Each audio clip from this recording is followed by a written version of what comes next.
Hello again, everyone. It is Jen from Jen Javelle Designs, and today I am going to do a second portion of my craft room tour for you and just dive in a little deeper to how I organize things and what's in all the bins and different things so that you can see my process of organizing things. I will say that this is my office as well, as I did mention on part one. So I do have a few drawers that are just personal items that we won't get into. But I do find that cleaning my craft room after every project is necessary so that I can just come in here in the morning, get to work on another project, and I'm good to go. I don't want clutter and mess, so I do try to keep things organized. So let's get started. I am going to go slowly. Don't want to make anyone queasy. And you will see that the first video I showed a unit that I purchased from Michaels that I had my ribbon in. Now, I did not like it on the back of the door, so I did move it, relocated it to the closet area. However, I do still have that. I removed the little black cabinet that was down here that housed just extra jars and bits into my overflow room, which is our guest room next door to this one. And eventually I will get in there and do a video as well. However, we do have a new baby kitten, and that is where she is at the moment. So I'm not going to disrupt her today, but I will do a video on that as well. So we will start over here. So the Kallax units, which mine are actually the Threshold from Target. I know a lot of people mentioned wanting to know where some of the items for organization were purchased. The photo boxes, as you probably already know, are from Michaels. I get those every time they're on sale. If they have black and white, that's what I prefer in here, as you can tell, to kind of contrast with all of the teal colors in my craft room. Sometimes they have some cute teal ones. I think I actually have one down there as well that I found. These teal colored plastic bins are from Target as well. And they fit perfectly in here. Now, I'm not sure if they still carry these. I bought these several years ago. So when I started incorporating this color into my room. One thing I will also tell you is that this wall with the Kallax unit, as well as the pictures and the nicer display of projects on top, this is what you can see behind me if I'm in like a Zoom meeting. So this is set up nicely, but I am looking to change this up a bit and get a drawer unit, basically a dresser. I have seen a couple craft room tours recently where I just really liked how they organize things in a dresser. So I'm probably going to change this wall eventually, and I will do another video when I do that. So let's dive into some of these organizational things. So these ones house, and I do label these with a label maker. I have card blanks in here, some chipboard, embossing powders. This guy here is from IKEA. You can buy a package of these pretty inexpensively. They are cardboard, so if you put too heavy of stuff in them, they don't last very long. I've had mine for a few years, and they are broken down. I've had to throw a few away here and there. This has like my chipboard pieces and such from Graphic 45. And then down here for the bins, as I showed in my first video, I bought all of these labels from the Dollar Tree. I'm not sure if they still have them, but there are very similar ones on Amazon. And they're very easy to label, and they clip right onto these baskets. So this bin, I have chipboard scraps. So when I cut an album, I keep all the scraps. And also, if I cut an album and then decide, I'm not going to do a 6x8, I'm going to do a 6x6, I put that in there so I can go back and use that. Prototyping bins, I have I have one prototyping bin. This is just albums and things that I have either started, inserts that I want to maybe do again. And so I have those in there. I like to keep those. I have two staging bins. These have like frames and flowers, fall, Christmas, different things that I can use to stage my photos for my projects. Down there, I have some mixed media surfaces. So like boards and books and things like that that I can do mixed media on. And then, of course, canvas. So I'm going to go up here as slowly as possible.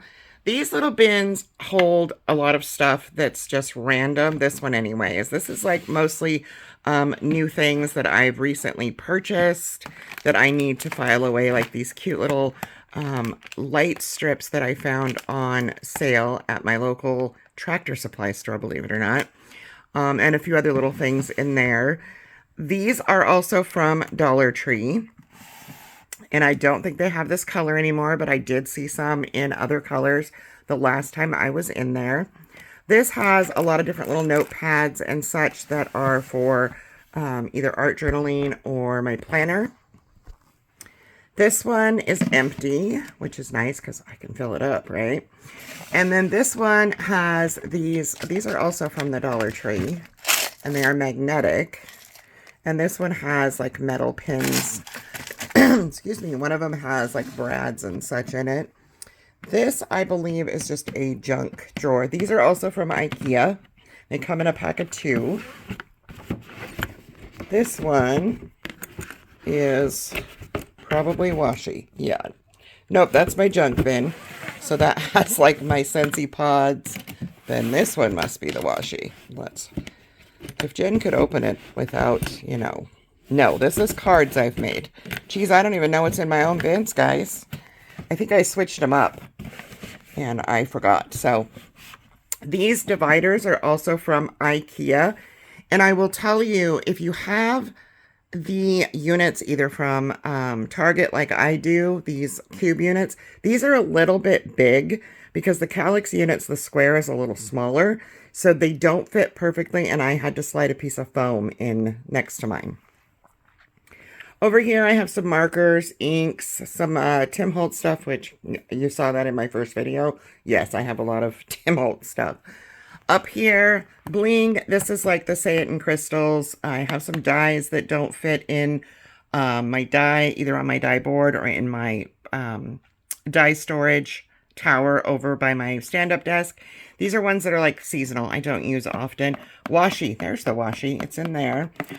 This is another one of those IKEA units. And as you can see, it also houses ephemera and cardboard, or excuse me, chipboard pieces. I showed the Tim Holtz stuff in the little golden books down there. I don't believe I dove into what was in these drawers. Now, this drawer down here is just personal items. This is ephemera, planner stamps, and some more planner stuff here. This, again, was my Tim Holtz.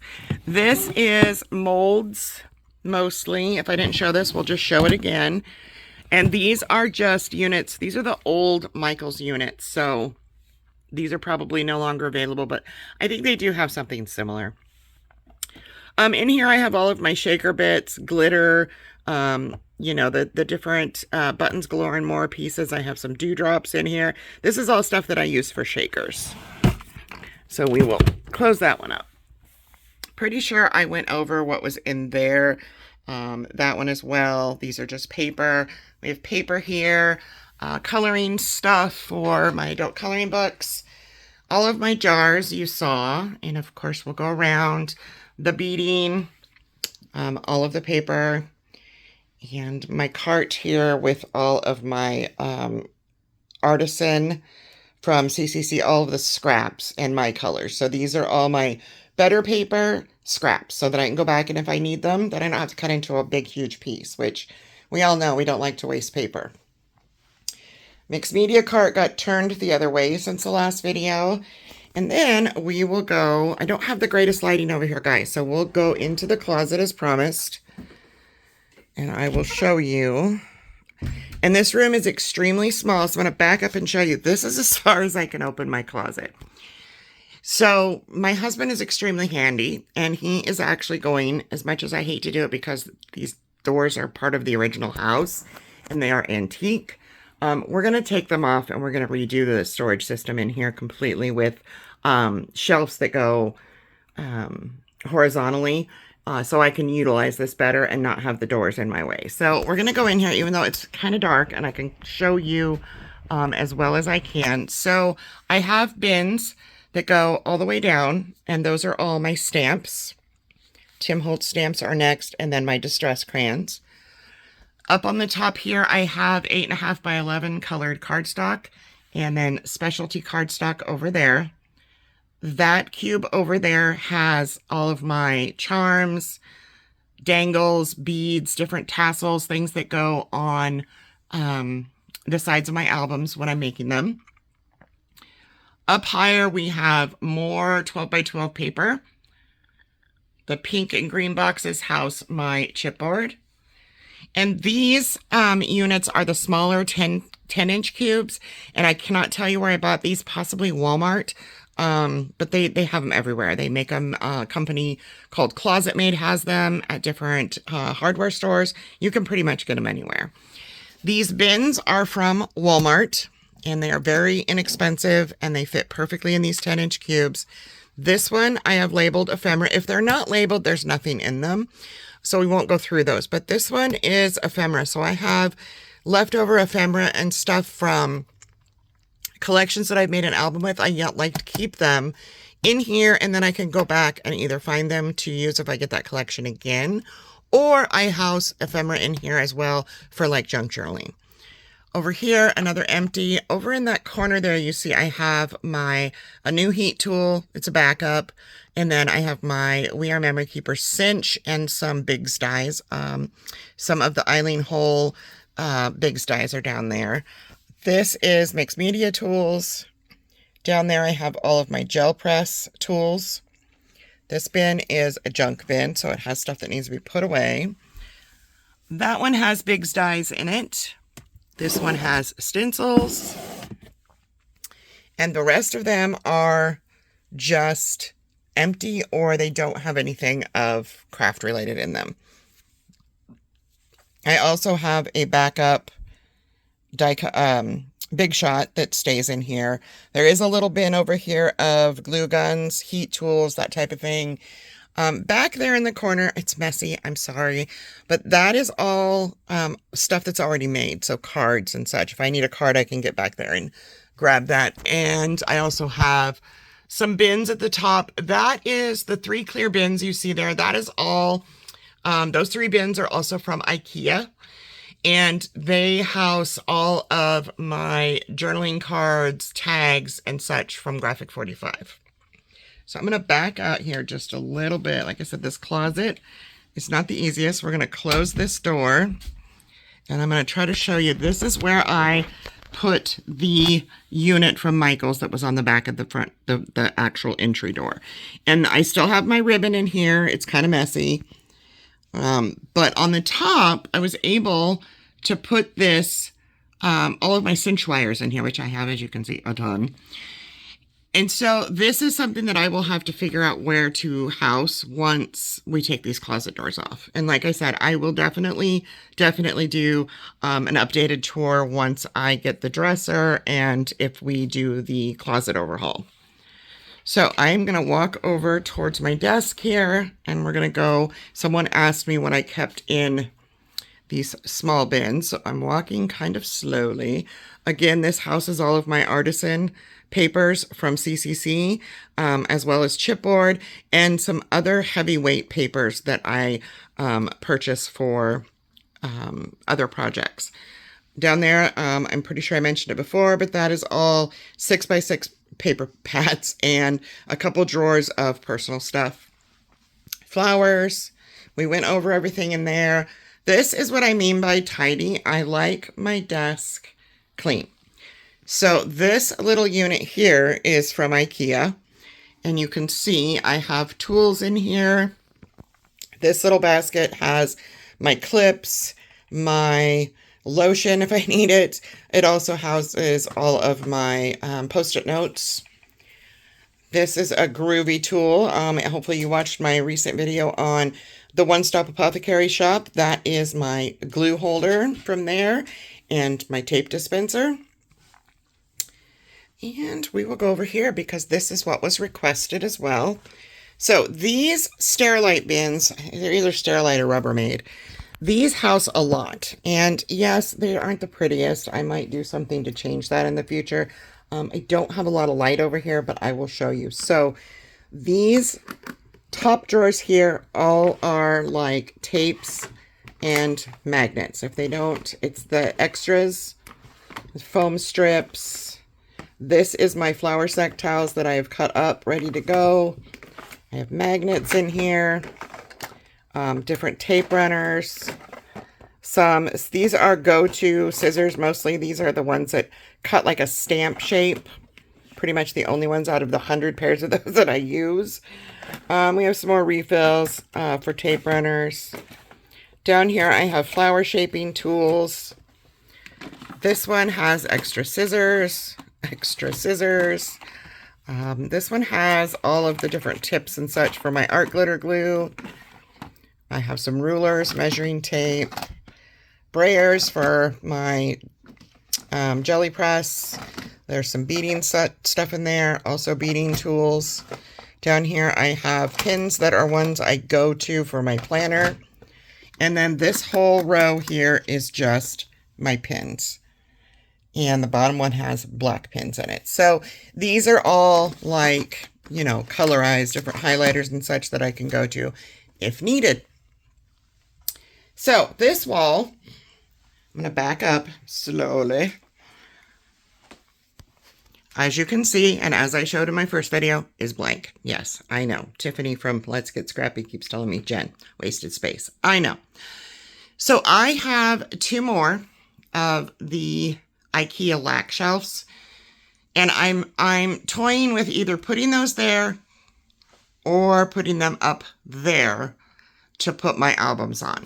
So if this were your craft room, tell me below what you would do. Would you put them up there? Would you buy 2 more and put more up there? Or would you put a completely different storage system up there? I would love to know your thoughts. So I hope that that I covered everything that was asked in the comments and showed you how I organize. Yeah, I like to have a decent flow. There was mention of this little brown thing. This is coming out. And I am getting a white table that goes here, a smaller white table for my cutter. Or the dresser, which the cutter will go on the dresser as soon as I find one that I like. So I hope that you guys have enjoyed this and that you let me know what you think of that wall situation. And any other tips you might have for me, please feel free to let me know. I hope you have a wonderful crafty day. Bye-bye.